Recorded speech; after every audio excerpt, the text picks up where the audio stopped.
오늘은 제가 터키에서 촬영을 하러 왔습니다. 개인적인 좀 일정이 있어서 터키에서 이렇게 영상을 켰는데요. 제가 유튜브에서 돈을 불리는 방법 이런 거 영상을 보다 보면 대부분 종잣돈 1억을 모으세요. 뭐 인생이 달라집니다. 그런 이야기 많잖아요. 그래서 종잣돈 1억을 모아보자 이렇게 해서 돈을 열심히 모았거든요. 근데 한번 생각을 해보니까 제가 그때 월급을 한 230만 원 정도 받고 있었어요. 230만 원 받으면 밥도 먹고 데이트도 해야 되고 이것저것 휴대폰비 내고 생활비를 다 제외를 하고 나면 정말 많이 모아도 한 100만 원 정도 모으겠더라고요. 그럼 계산을 한번 해봤어요. 100만 원을 모으면 1년이면 1200만 원. 그럼 1억을 모으려면 한 8년에서 10년 가까이를 모아야 되겠더라고요. 와, 그러면 10년 뒤에 내가 1억 모아서 재테크를 시작하면 어떻게 될까? 이렇게 생각을 해보니까 지금 1억으로 살 수 있는 아파트가 이게 10년 뒤에는 1억으로 전혀 못 사겠다라는 판단이 들었어요. 네, 그때부터는 전략을 제가 바꿨습니다.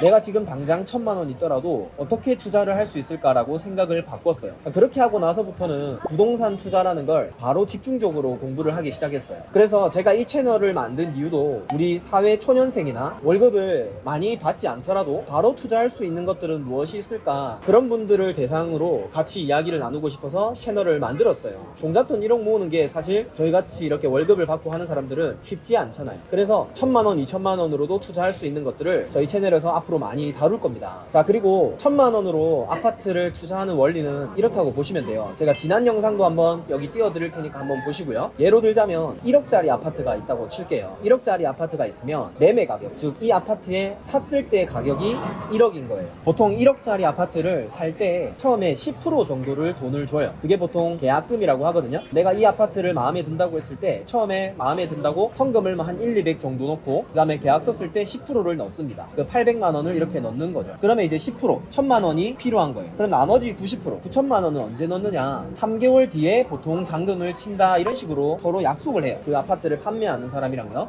그러면 이 3개월 동안 전세, 그러니까 이제 이 집을 2년 동안 대신 살아주는 사람들을 구해야 돼요. 살아주는 사람을 구해서 전세금을 3개월 뒤에 날짜를 맞춰서 받는 거죠. 그러면 만약에 전세 금액이 9천만 원일 수도 있고 1억일 수도 있을 거예요. 그런 거는 가격을 조사해서 처음부터 계약을 해야 되는데, 만약에 이 전세금이 1억이라면 내가 3개월 뒤에 이 전세입자한테 1억을 내가 받는 거예요. 자, 이거를 조금 더 순서대로 설명을 해드리자면 전세입자도 우리한테 처음에 10%를 줍니다. 1억이라고 치면 1000만 원을 내가 받아요. 그럼 내가 통장에 다시 1000만 원이 차게 되겠죠. 그럼 나머지 90%는 이 전세입자도 3개월 뒤에 주는 거예요. 그럼 그거를 내가 9천만 원을 줘야 될 돈과 내가 이 전세입자한테 9천만 원을 받을 돈을 날짜를 똑같이 맞춥니다. 그렇게 되면 마지막에 돈 마무리를 할 때 전세입자한테 남은 9천만 원을 받아서 이 집을 파는 사람에게 주는 거라고 보시면 돼요. 그러면 1000만 원의 집을 살 수 있는 거예요. 그러면 이게 전세입자가 1억에 만약에 들어왔으면 내가 돈을 실제로 들어간 비용은 없게 되는 거예요. 물론 여기서 뭐 취득세나 복비 이런 것들이 약 한 2% 정도는 필요합니다. 그런 부대 비용은 설명을 쉽게 해드리기 위해서 제외하고 말씀을 드릴게요.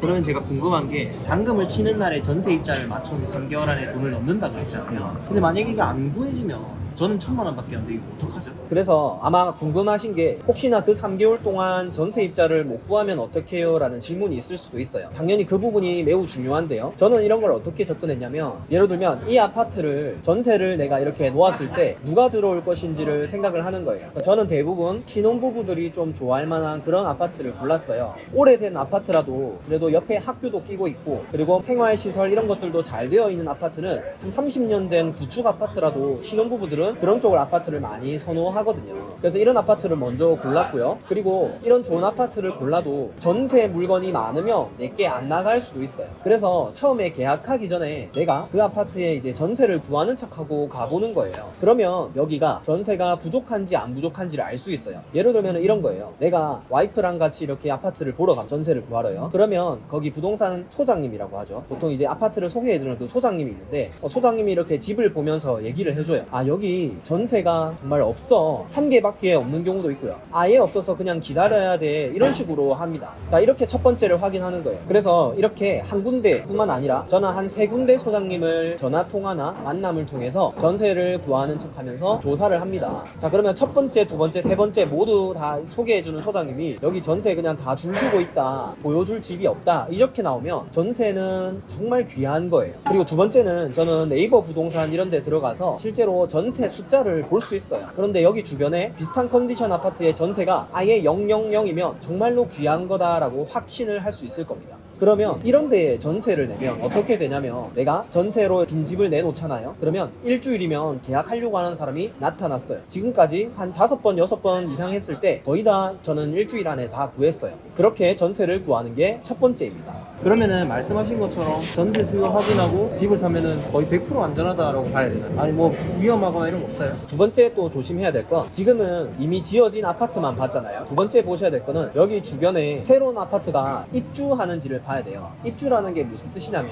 아파트는 보통 새로 짓고 한 2년 6개월에서 3년 정도 뒤에 아파트가 다 지어져요. 그럼 그런 아파트들이 실제로 거주할 수 있게 된다라는 게 입주한다라고 얘기를 보통 많이 하거든요. 그럼 내가 지금은 전세가 물건이 하나도 없을 수 있는데 만약에 내 바로 옆에 새로운 아파트가 한 3, 4개월 뒤에 입주를 한다면 지금은 전세 물건이 되게 귀할 수 있을지라도 한 달 뒤부터는 전세 물건이 또 넘쳐버릴 수가 있어요. 그래서 이거를 조심해야 돼요. 이거를 어떻게 확인하냐면 아파트 실거래가 사이트가 있어요. 그럼 여기서 한 3개월, 6개월치를 보시고 3개월, 6개월 뒤에 새로 입주하는 아파트 있는지 없는지를 보시고 계약을 하시면 됩니다. 그래서 이 두 가지만 조심하신다면 전세를 구하는 데는 문제가 없을 거예요. 그러면은 일단은 제가 전세 채우고 이런 거는 좀 이해가 갔거든요. 네. 근데 이거를 2년 뒤에 내가 이게 오를지 내릴지 이런 거는 또 어떻게 알아요? 이게 샀는데 떨어질 수도 있는 거잖아요. 아, 맞아요. 그리고 지금은 전세를 구하는 거에 대해서 좀 말씀을 드렸는데 이게 2년 뒤에 전세입자가 돈을 내달라고 하면 어떻게 해요? 가격이 떨어지면 어떻게 해요? 이런 궁금증이 당연히 남아 있을 거예요. 자, 이럴 때는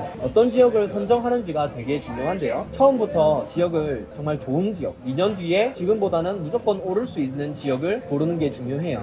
제가 지난 영상에서 창원을 2018년도쯤에 제가 매수를 했는데 창원을 왜 선택했냐면 새로 지어지는 아파트는 우리가 미래에 2년 6개월 정도 미리 다 알 수 있습니다. 창원의 그래프를 보시면 지금은 새로 지어지는 아파트가 엄청 많지만 앞으로 2년 3년 뒤에는 하나도 없다는 것을 제가 확인하고 창원을 선택했어요. 여기에 보이시는 막대 그래프가 완전히 지어진 아파트의 숫자를 이게 막대 그래프로 표시한 거라고 보시면 돼요. 그러면 제가 창원에 2019년 말쯤에 계약을 했는데 2년 뒤에 그래프를 한번 볼게요. 2년 뒤에 그래프는 새로 지어지는 아파트가 2년 뒤에 하나도 없다는 거에 제가 주목을 해서 저는 이 그래프를 보고 창원을 선택했고요. 그리고 아파트 가격이 2년 뒤에 오를지 안 오를지는 이런 내용을 좀 이해하시면 좋을 것 같아요. 예를 들면 창원에 인구가 약 100만 명 정도 사는 도시가 창원이에요. 그러면 보통 인구 대비해서 0.05% 정도가 새로운 신혼부부가 탄생을 해요. 그럼 그 신혼부부들이 원래 이제 부모님 집에 살다가 결혼을 하고 새로운 전셋집을 구하게 되죠. 그러면 새로운 신혼부부들이 전셋집을 구하게 되는데 새로운 아파트 지어지는 게 하나도 없으면 전세 가격이 올라가게 됩니다. 그러면 아까 제가 예시로 든 것처럼 매매 가격이 1억이고 전세 가격이 1억인 아파트를 찾았다면 이게 2년 뒤에는 새로운 아파트가 없기 때문에 전세 가격은 올라갈 수밖에 없는 거예요. 그러니까 전세 가격은 새로운 아파트가 지어지냐 안 지어지느냐 그 량에 따라서 전세 가격이 오르고 내리고 이렇게 결정이 되는 거거든요. 그러면 1억짜리 전세가 만약에 2년 뒤에 1억 5천이 된다면 매매 가격은 어떻게 될까요? 매매 가격은 전세 가격보다 밑으로 떨어지는 경우가 거의 없다고 보시면 돼요.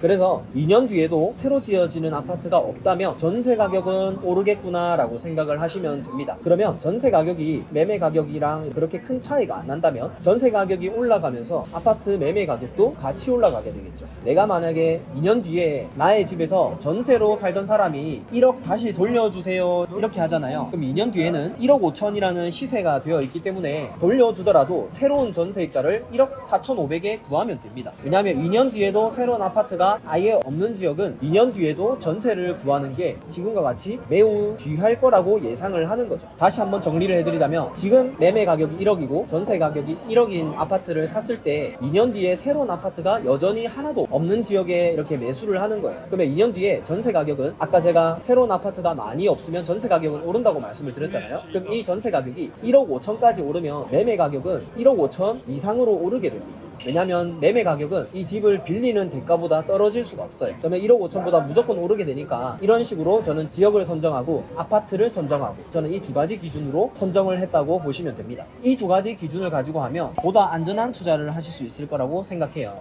자, 이번 편에서는 제가 좀 쉽게 설명을 해드리려고 정말 중요하지만 기본적인 설명을 다 해드렸어요. 제가 다음 편에는 이런 지역을 어떻게 찾아야 되고 어떻게 아파트를 찾아야 되는지 조금 더 깊게 들어가서 설명을 한번 해보도록 하겠습니다. 감사합니다.